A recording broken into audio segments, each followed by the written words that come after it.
All right, thank you so much for staying with us. It's about time for us now to go see or feel the pulse of the nation, and we do this by way of reviewing the national dailies. And of course, I have with me Dr. Victor Ohai, who is the President Directors Guild of Nigeria, who is here to analyze and try to make sense of the front headline stories of the newspapers this morning. Good morning, Doctor, and thank you so much for joining us. Thank you for having me.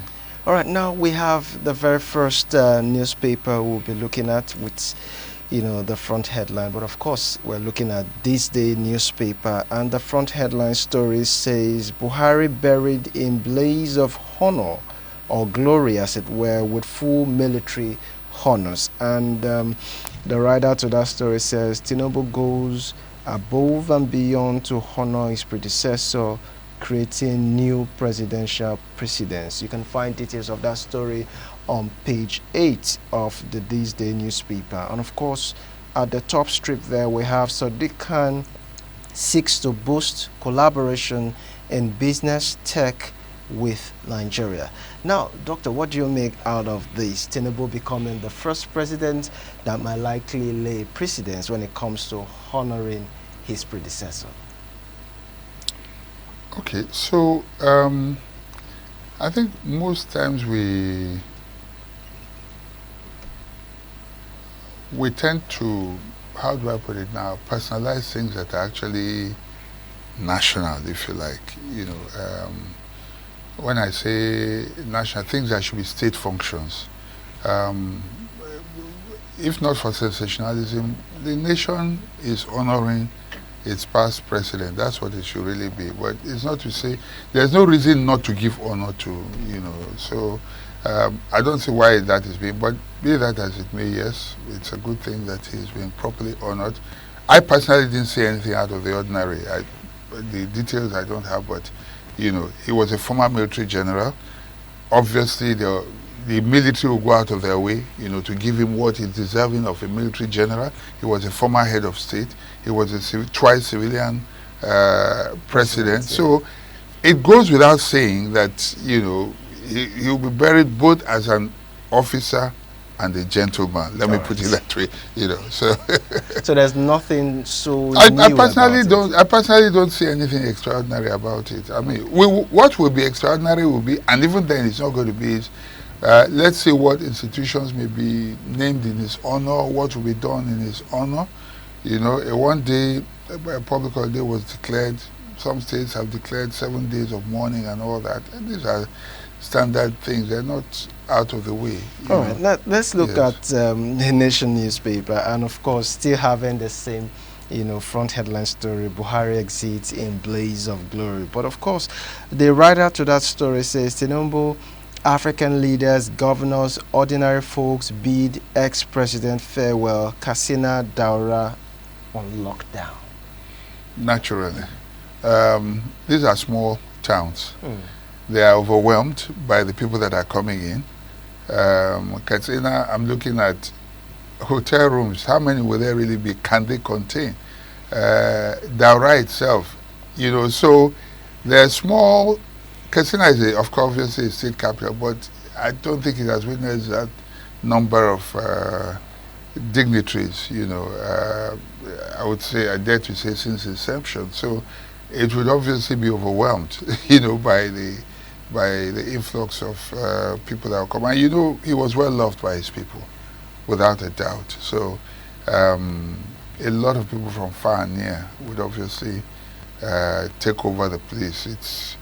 I think at a point in time it was like almost impossible to drive into Daura because of, the way everywhere was choked and all that. So it was fitting and befitting for a man of his status. All right, now let's look at the Guardian newspaper.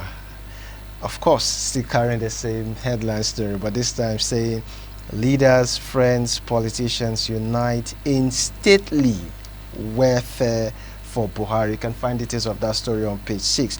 But let's look at the top story where it says, Saudi Arabia, Moroccan king mourn Buhari, praise service to Nigeria. Details on page 3. Dangote faults capital flight, insists on investing in Nigeria. What's your take on that? He's in a position to say that. because he's practicing what he what he's preaches. yes, what he's preaching. Yeah. You know what you find, and especially among politicians, is they carry Nigeria's money and take it to foreign lands. That's not so cool. It's not right at all. But as unfair as that may be, do you think they don't have a very cogent reason for doing that? Well, Especially when you realize that, as they say, you put your money where your mouth is. If it's not safe within Nigeria, what is makes it out it of place to unsafe? take it out of Nigeria? Has anybody ever taken your money from the bank? Has the government taken your money away? Because if you're talking about unsafe, unless you put it in an unsafe bank. But How about would you investing in areas that is insecure? For instance, insecurity going on within the country. Is it not enough reason? see? Why would you, if a place is insecure? Not everywhere in Nigeria is insecure. Yeah. Dangote is investing heavily in the south, but not just about being in the south. There's strategic investments because, obviously he wants to be close to where the source of raw material, which is only logical. He's in Obaja now because of the limestones over there. Okay, he's in Lagos because, of course, close to the sea where he can import raw materials for his petroleum, what do you call it, and then the fertilizer farm, which gets byproducts from the petroleum company situated around the axis of the refinery. He wants to set up the deepest seaport, or the biggest seaport in Nigeria in Ogun State. The reason is that it's close also to where he manufactures. So these are logical things to do. So the man who has spoken, look at him and look at what he's doing. So why would you say, why would you invest in Nigeria? Are the politicians investing? They're not investing. We're talking about capital flight. Capital flight is not investment. Capital flight is taking money out, money flying out. That's what it is. So money that should be here, if it's even in the bank here, can be lent to, SMEs and MSMEs, and all that. But when you take the money that is Nigeria's money, first you are taking away scarce foreign exchange, which could have been useful for bringing in raw materials and all that. You go and lock it down outside. It's, excuse my slang, it's so uncool. Anyway, talking about insecurity, let's look at the bottom strip there where we have Fresh Plateau onslaught, claims 20, injures several. 27 actually is what I heard.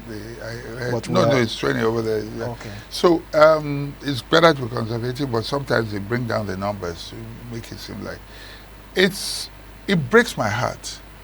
I grew up in Plateau, as we say, on the Plateau, and that was one of the best places to live in this country. Talking about the weather condition. Even beyond weather, it was very peaceful. It was simply the best place to live in this country. It used to be. But now there's bloodshed everywhere, and this is just senseless. And I don't understand why the government seems helpless under this situation. I don't just understand. Because I listened on television yesterday, and the people had some form of intelligence. They had a premonition that this was going to happen. And there are military bases. Just has a whole division there at Rukuba Barracks, which isn't so far away from where this happened. And, it's a war situation, so the military can be drafted in. The police are there, and something happened not long ago. About 20-something people also died. There was one in Mangu the other day. Why should it continue? We are in a country where, this happened in the U.S. Even the Nigerian government will send condolence to Trump. We do that, and yet under our roof, this keeps happening day after day after day. Right now, we have been desensitized, and it's like we don't get to feel it. We don't feel it anymore. It's just like, numbers, statistics, another 27. Wait till it gets closer home, then you know that even one is too much. Anyway. That much said, let's talk a little about sports. We have the front headline story on the Punch Sport Extra, which says, "Let Osimhen go." And the writer to that story says, Gala fan threatening Napoli vice president over Nigerian strikers transfer. Your take? Okay, is it a fan or fans? Well, Gala fan. That's how it will start. Okay, one. Just one. Yeah. Okay, so one is serious enough. Football is a game that is full of passion, and the passion can be extreme. That one singular fan can target the love Osimhen to pieces in Galatasaray. And I'm glad he made that decision, because even if he eventually ends up not going, the Turkish fans will still continue to love him, you know. Napoli messed up his transfer, excuse my language, the last time, especially when he was to go to Saudi Arabia.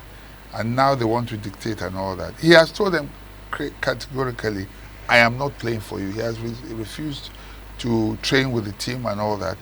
And Napoli is just being greedy. He has indicated where he wants to go to. And I think the Napoli president or chairman should take this seriously, because football fans can go to any extreme. They have agreed on the terms. They have agreed to pay 75 million euros. They have agreed that they will split it, and then they are bringing in other conditions. They say no, it cannot be sold to a team in Italy because they suspect that they will recoup the money by selling to Juventus or Inter or any of those ones. They are bringing in other conditions and all that, and it is annoying, frankly. It is annoying. So I can understand and empathize with the fan. All right, now let's finally look at the bottom strip, the Under-19 World Cup. Junior, the Tigers face Hungary today, and that's on page 7 of the Punch Sport Extra. What's your take on that? No, we've always, especially at the youth level, we've always distinguished ourselves. So and you know, right now, because of the state of the nation, our young people know that the best way to be able to go abroad is to excel, and so they will over-deliver, so that scouts can always pick them. And so it is for country and for self. So I'm hopeful that we will deliver on this one. It's for country and Yes, for self. yes. That word has been so much abused. I don't know. But it's relevant this time for country and for self. So you do it for country first and you benefit from it. So as you do it for country, you do it for self. Well, I think I agree with you anyway. Well, that's offering this morning from Lagos Network Studio, talking about the newspaper review.